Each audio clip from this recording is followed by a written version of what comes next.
retrouve pour une nouvelle vidéo de plongée.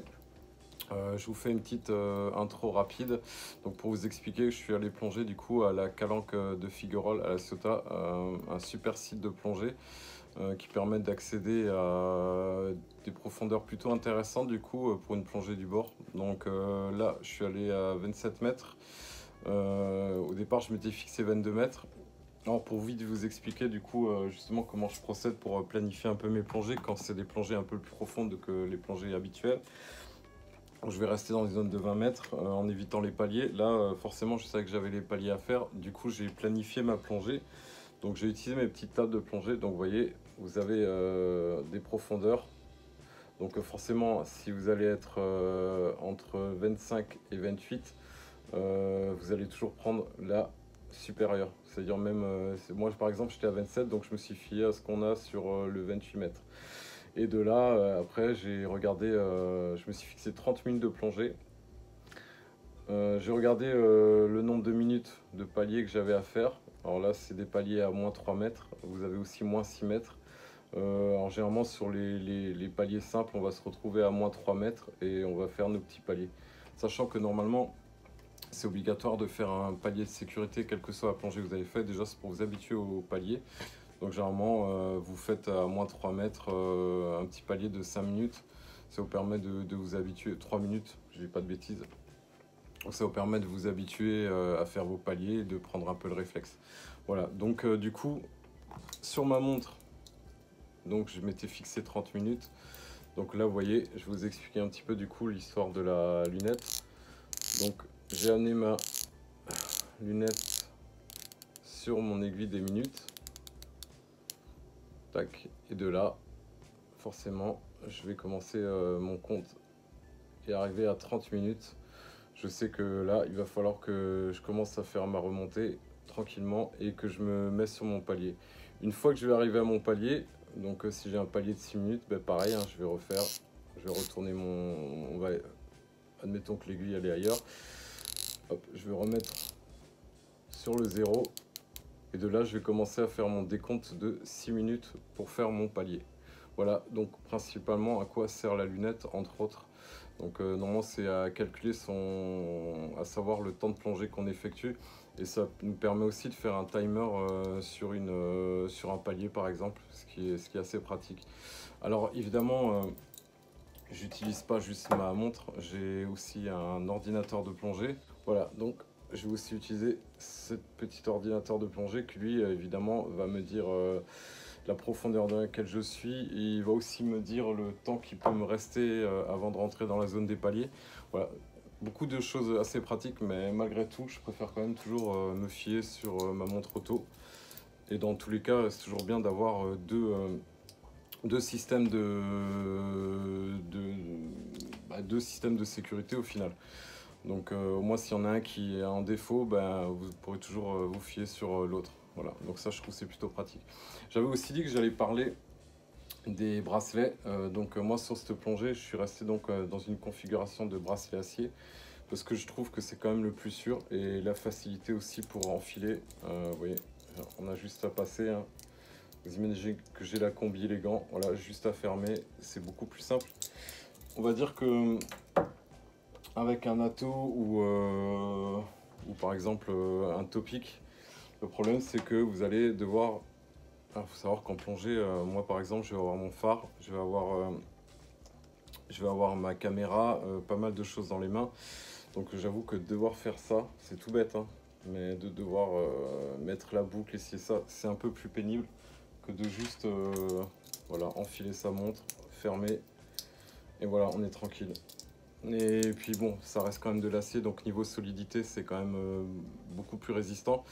Là en plus, la mer, elle était un petit peu... c'est pas qu'elle était déchaînée, mais il y avait énormément de courant, donc la mise à l'eau a été un petit peu rocambolesque. Mais bon, après ça s'est bien passé, il n'y a pas eu de souci. Mais avec le courant et tout, et les rochers, on a vite fait, avec le poids du matériel et tout, de se cogner un petit peu partout. Donc voilà, donc là vraiment, ce genre de plongée, j'utilise l'acier sans aucun problème. Après, le topic bleu, vraiment, je vais l'utiliser pour des petites plongées. C'est vrai qu'elle est assez jolie quand même sur ce topic là. J'ai mis quelques photos sur mon compte Instagram. Et le natto, je vais plus l'utiliser pour le travail et le sport par exemple. Je trouve que c'est super pratique. Et en plus, j'en ai plusieurs, donc si je fais du sport avec, je transpire, je change, je le lave. Et pendant qu'il sèche, j'en mets un autre. Donc c'est vrai que ça c'est assez pratique. Puis ça évite d'abîmer son bracelet lacet qui malheureusement sur les longines s'abîme très très vite.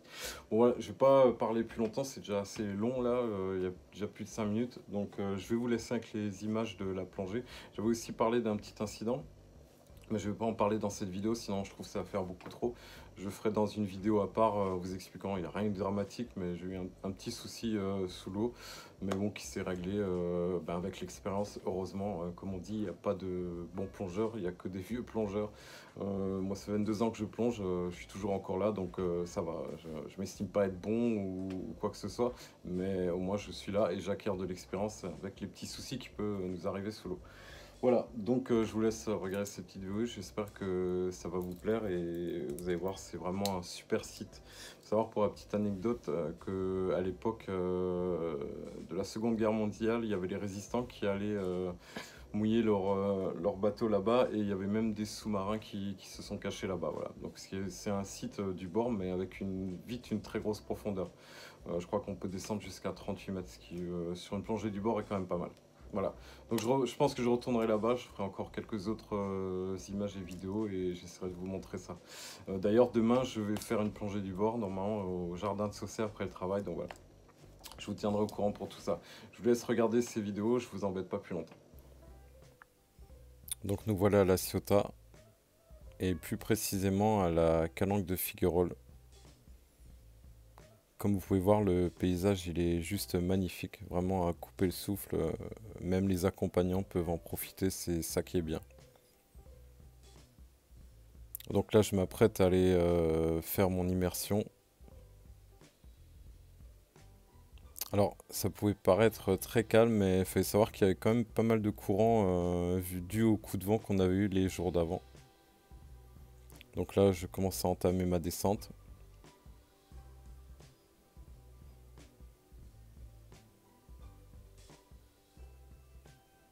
Donc comme d'habitude évidemment avec ma fidèle Longines Hydro Conquest. Donc comme je vous en avais parlé, je l'ai mis sur bracelet acier ce coup-ci.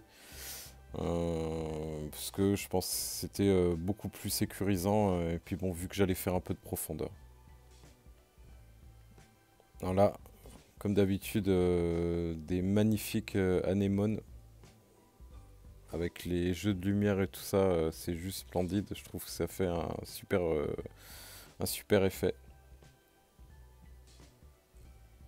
Donc ce qui est bien sur le site de plongée, c'est qu'on a beaucoup de petites crevasses comme ça où il y a plein de vie comme vous pouvez le voir là, les poissons. Franchement c'était bien fourni, rien à dire, c'était vraiment une super plongée. Là on commence à approcher de la zone des 27-28 mètres. Donc là c'est pareil, hein, on a des magnifiques petites crevasses, super jolies, vraiment le décor est vraiment magnifique. J'ai vraiment pris énormément de plaisir à faire cette plongée. C'est une plongée que je faisais énormément à l'époque, ça faisait un moment que j'étais pas retourné sur ce site. Mais là ça m'a vraiment redonné envie d'y aller beaucoup plus souvent, même si c'est pas à côté. Et je vous laisse profiter encore un peu des images.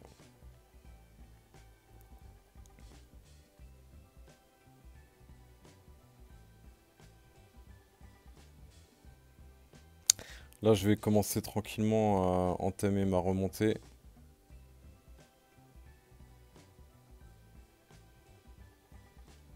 Alors évidemment, je fais une remontée tranquille le long du tombant et j'en profite pour m'arrêter, pour regarder un petit peu les environs. Donc là, un petit poisson qui s'était caché. Alors sur ce genre de plongée, évidemment, vous voyez la nécessité d'avoir un phare en fait, hein. Ça nous permettra vraiment de révéler les vraies couleurs du paysage qui sont juste somptueuses. On a des rouges, du vert, enfin bref, ça éclate aux yeux. Moi, je me suis vraiment régalé. Je crois que je l'ai dit plein de fois dans cette vidéo, mais je le dirai encore énormément de fois. Donc là, un petit champ de gorgone. Ça, vous savez que j'adore ça. Donc vous voyez bien hein, la différence si on a le phare et les endroits qui sont éclairés et les endroits qui sont pas éclairés en fait. On a vraiment les couleurs qui ressortent et en fait on peut penser que c'est monochrome et puis dès qu'on met le phare, on a plein de lumière. Donc voilà, donc là je commence à faire mon palier, comme vous avez pu voir, je me suis mis sur 3 mètres. Je vais tourner ma lunette pour commencer à mettre le timer en route et je profite un petit peu du paysage en attendant.